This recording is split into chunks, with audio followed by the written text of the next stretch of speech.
தென்மதுரை வீரனுக்கு என்னுடைய மாமனுக்கு தேக்குமர தேகமடி அம்மா அம்மா.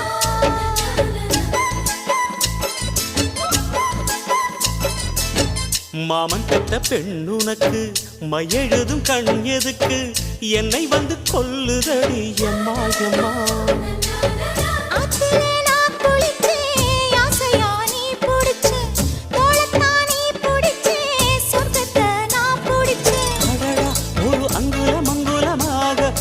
ஆசையில் முத்தங்கள் போட அதை என்னன்னு சொல்லுவேன் எப்படி சொல்லுவேன் நானே.